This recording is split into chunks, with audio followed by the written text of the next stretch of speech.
My great-great-grandparents, the nearest we could tell, came through the way of Washington, D.C. and came here and homesteaded it. Lou Jones' relatives established their farm in Iowa County in 1842, 6 years before Wisconsin became a state. It's heritage. It's cool. I don't know if there's many years old or I guess you're proud of it. Lou, his wife Gina, and their son Evan reopened their dairy barn 8 years ago after it sat empty for nearly 20. When we were first married, we milked.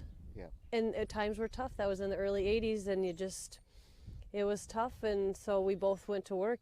We both got jobs, sold the cows. It was Evan who brought cows back to Jones Valley. Started out, he had a 4-H project. That's all I kind of ever wanted to do. He started following his Grandpa Reese into the barn when he was 2. 21-year-old Evan logs a lot of hours in the barn, milking their 55 Jersey cows with his mom twice a day, and then working at a bigger dairy farm during the evening milking. And what time are you done working? Usually between 8 and 8:30. Yeah. And what after that? I come home and eat supper. And usually watch some TV and go to bed. You're a young guy. What about a social life? I don't get a whole lot of one. I don't mind it for right now. The more you have to do on a farm. And last year, the Jones Valley Dairy grew to a size that Gina quit her off-farm job to stay on full-time with Evan. Lou works at the University of Wisconsin Research Farm in Madison. I am the 5th generation that's been here. Brian Vakeley's family has been through this before. Homesteaded in 1854, their dairy operation has been passed down through the family with the idea of improving with each generation.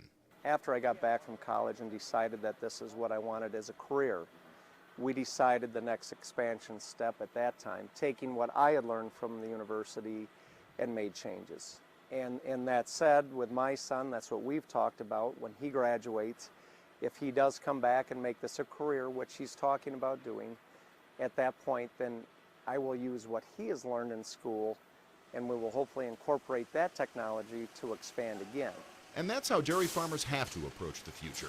It's great to keep the family farm going, but practically speaking, it needs to provide enough income to support the next generation.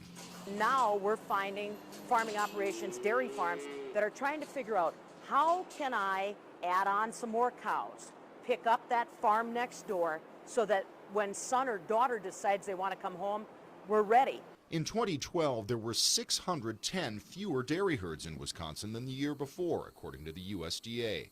And with the staggering cost of starting a new operation, existing dairies need a strategy to survive. That's really our greatest challenge. How can we put technology into place to keep our older farmers actively engaged in the game, keep their capital actively engaged in the game, help them transition to the next generation, and keep them healthy and happy so they can still enjoy retirement after it happens. Lloyd and I both grew up on family farms. We're still a family farm, and people maybe wouldn't think that looking around, but we are family farm. Sometimes keeping a family farm going requires going outside the family. Rosie Lane Dairy near Watertown has grown from milking 60 cows to more than 800 in the 3 decades that Lloyd and Daphne Holterman have owned it. Now they're looking to take their farm into the next generation. They've taken on 2 partners, young men who have worked for them and who have the same farming philosophy.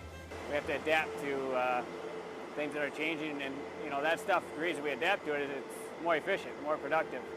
So we have to learn to work with that and not be afraid to try new things that can move us forward.